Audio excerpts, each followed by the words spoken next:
In this video, we will talk about NEET 2025 examination. Okay, हम एक rough road map discuss करेंगे of the next 2 years. आपकी 11th की starting, 11th का and और 12th आपकी रफली कैसे दिखनी चाहिए.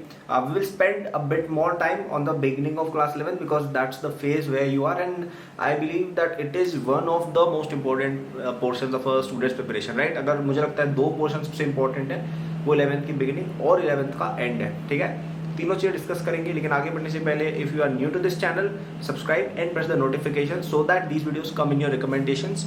ऑल्सो अगर आपको नीट के लिए तैयारी करनी काफ़ी स्ट्रक्चर्ड वे में, तो हमारे बहुत ही अच्छे नीट के कोर्सेज अवेलेबल हैं डिस्क्रिप्शन सेक्शन में. आप वहाँ पर ऐप और वेबसाइट पे जा सकते हो. They are not the most affordable courses, but they are one of the best quality courses you can find. Okay, उसमें आपको सब कुछ नीट के लिए चाहिए. आपको लेक्चर्स चाहिए, प्रैक्टिस प्रॉब्लम्स चाहिए, टेस्ट सीरीज चाहिए, सब कुछ आपको एक ही जगह पर मिल जाएगा. So do check it out in the description section. Okay, तो सबसे पहली चीज़ जिसकी हमें डिस्कशन करनी चाहिए वो है आपकी class 11th starting. Okay, class 11 का जो आपका स्टार्ट है उसमें क्या होगा.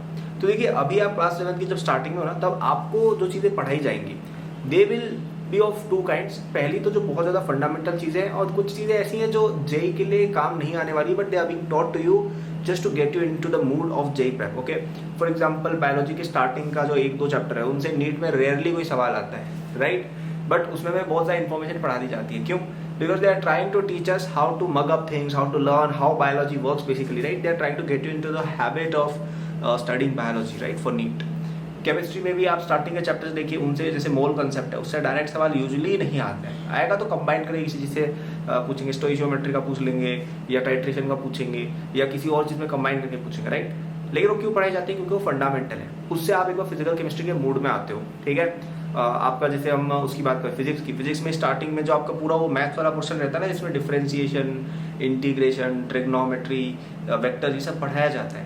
क्या वेक्टर से कोई डायरेक्ट सवाल आएगा फिजिक्स में? No, but it helps you get into the flow. Okay, ये चीज़ें बेसिक भी है और आपको एक फ्लो में लाती है कि यार एग्जाम कैसा होने वाला है. क्योंकि NEET is all about grinding. चीज़ें मेमोराइज करनी पड़ती हैं, बहुत देर तक आपको उसी चीज़ पर वर्क करते रहना पड़ता है. ओके, एंड वो चीज़ की आदत अगर अर्ली ऑन पड़ जाए तो बहुत अच्छा रहता है. तो यहाँ पे मैं एक चीज़ जो रिकमेंड सभी स्टूडेंट्स को करना चाहूँगा वो ये रहेगी कि प्लीज़ किसी भी प्रकार की आप बैकलॉग मत रख दीजिएगा. Okay, one of the worst things, मतलब अगर आप नीट 2024 स्टूडेंट से बात करते हैं जिनका अभी एग्जाम जो भी 12th में है, if I ask them what is the number 1 mistake of your NEET career, okay, what is the number 1 thing which you wish you could have reversed, वो सब यही बोलेंगे कि यार काश हमने 11th क्लास अपनी बर्बाद नहीं की होती, काश हमने 11th में अच्छे से फोकस किया होता. That will be the number 1 thing that most of them will say, and it is true as well. Okay, क्योंकि देखिए, अगर हम 11th में चीज़ें ढंग से नहीं पढ़ते तो 12th की कुछ चीज़ें समझ में नहीं आती, पहली चीज़. दूसरी चीज़ ये कि हमें पुराना सिलेबस रिवाइज भी तो करना है. अब आपको आते ही नहीं तो रिवाइज कैसे करोगे? तो आपको बेसिकली 2 ईयर की प्रिपरेशन 1 साल में करनी पड़ जाती है. ओके, अब ड्रॉपर्स वगैरह के पास तो क्या फिर भी एक्सपीरियंस होता है. आप 12th क्लास में एक तरह से ड्रॉप ले रहे हो, 2 साल की प्रिपरेशन आप 1 साल में करना चाह रहे हो, तो ये बहुत डिफिकल्ट काम हो जाता है. So one of the best things which you can do is कि आप बैकलॉग रहने ही ना दें. एक कहावत होती है कि well begun is half done. तो अगर आपने बिगिनिंग अच्छे से की, सारे चीज़ें आप ढंग से अगर पढ़ेंगे तो आपको बैकलॉग नहीं रहेगी. अब बैकलॉग का मीनिंग क्या ये कि आपको एक एक चीज़ आनी चाहिए तभी वो बैकलॉग नहीं है, ऐसा भी नहीं है. आपको अगर उस चैप्टर के बेसिक समझ में आते हैं, आपको सर ने जो चीज़ें बताई है उसका 70-80% भी आपको समझ में आ रहा है, आपको 70-80% चीज़ें याद है, एनसीईआरटी आपकी अच्छे से वेल प्रिपेयर्ड है, आपने जो भी आपके कोचिंग शीट में जो मेन एटलीस्ट सिंपल वाली एक्सरसाइज थी वो अगर आपने कर ली, इवन इतना भी कर लिया, then you can say your chapter is more और लेस क्लियर. हाँ, एडवांस चीज़ें जो है वो हम बाद में कभी भी टाइम निकाल के पढ़ सकते हैं. जो 20-25% जो रह गई ये चीज़ें, we can always study them later. But right now your focus should be on covering the most important and the major chunk of a chapter. Okay, which is the second point that you should be clear with at least the basics. Okay, difficult चीज़ें नहीं आ रही, कोई बात नहीं, एक आध chapter छूट जाता है, कोई बात नहीं, एक आध टॉपिक, एक आध कॉन्सेप्ट समझ में नहीं आ रहा है, कोई बात नहीं, हम 12th में टाइम निकाल लेंगे और 11th के एंड में भी हमें बहुत सारा टाइम मिलता है ये सब चीज़ें रिवाइज करने के लिए, राइट? लेकिन अगर अभी स्टार्टिंग के चैप्टर्स में स्पेशली बैकलॉग रह गई तो आप आगे, जैसे आपका फॉर एग्जाम्पल LLM आपका क्लियर नहीं हुआ तो आप सेंटर ऑफ मास वगैरह पढ़ ही नहीं पाओगे, राइट?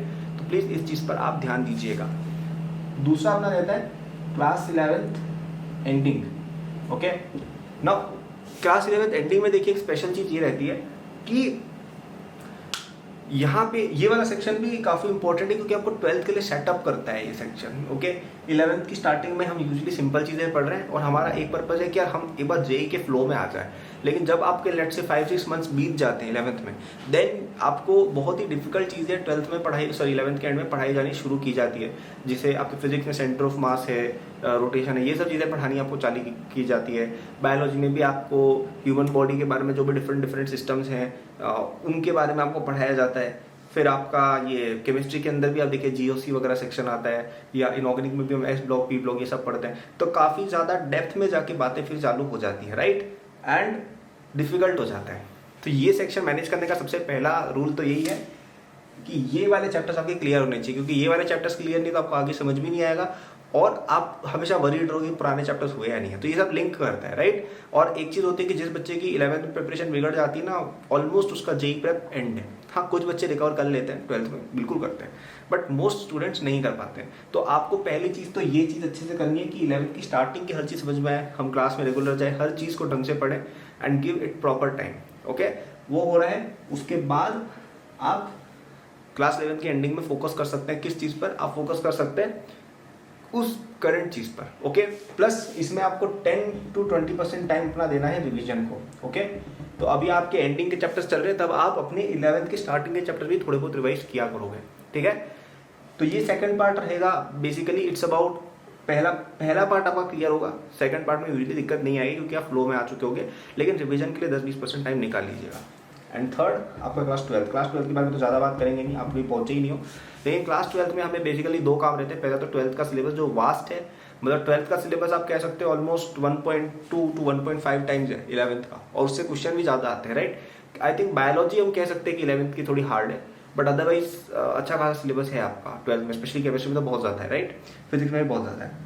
तो वो तो आपको बैलेंस करने है, लेकिन साथ ही में आपको 11th का भी अपना क्लियर करते जाना है, ठीक है। तो यहाँ पे हम 70% टाइम अपना देंगे करंट चैप्टर्स को और 30% टाइम हम देंगे 11th के चैप्टर्स को, जिसमें अपना रिवीजन वगैरह सब आ गया। अगर कोई चैप्टर बैकलॉग रहेगा वो भी हम यहाँ पे कवर करेंगे, ठीक है। तो एक रफ मैंने आपको रोड मैप बता दिया आपकी नीट प्रिपरेशन कैसी दिखने वाली है। ओके, बेसिकली 11th की स्टार्टिंग हुई आपकी, उसमें आसान चैप्टर्स हैं लेकिन फिर भी डिफिकल्ट लगता है समझने, क्योंकि हम 10th से जस्ट आ रहे हैं। So please give your best and make sure कि 11th की स्टार्टिंग के 3 मंथ्स में आपको हर एक चीज़ क्लियर हो, क्योंकि वो अगर हो जाएगा ना, आप ऑलरेडी 80-90% एस्पिरेंट से आगे बढ़ जाओगे। फिर आता है अपना क्लास 12th का एंडिंग। यहाँ पे दिक्कत तब नहीं आएगी जब पहले के चैप्टर्स क्लियर है। पहले के चैप्टर्स क्लियर है तो ये भी बर्बाद होगा, राइट। और अगर पहले के चैप्टर्स क्लियर है तो it's all about current chapters पे पूरा ध्यान देना। 15-20% टाइम पुराने चैप्टर्स के लिए हम निकाल सकते हैं। फिर आपका 11th का एंडिंग आएगा, मतलब break, class 11th and 12th के बीच का ब्रेक, जिसमें आपको पूरी 11th रिवाइज करनी है और जो भी छोटी मोटी कसर रह गई थी वो आपको पूरी करनी है। फिर आपका आता है क्लास 12th, जिसमें इट्स अबाउट 70% करंट चैप्टर्स को देना, 30% रिवीजन के लिए टाइम निकालना। और फिर तो आपका नीट वगैरह का जब टाइम आएगा तब आप कर ही लेंगे, और हम वीडियोस बनाएंगे, सब्सक्राइब करिएगा। और अगर आपको नीट 2025 के लिए और हेल्प चाहिए तो हमारा कोर्स डिस्क्रिप्शन में लिंक है नीट 2025 का, जिसपे आपको सब कुछ मिल जाएगा जो नीट के लिए आपको चाहिए। Okay, it is one of the best courses you can find. कभी भी आप उसको पढ़ के कभी भी लॉग इन करके कभी भी पढ़ सकते हैं, किसी प्रकार की उसमें लाइव क्लासेस, लाइव डाउट्स का कुछ भी सिस्टम नहीं है। आपको अगर रात को टाइम मिले रात को निकाल के आप इसे पढ़ सकते हैं। ओके, डाउट रेजोल्यूशन के लिए हर एक क्वेश्चन का सोल्यूशन आपको मिल जाएगा। So check it in the description on the app और on the website. Thank you for watching, good luck.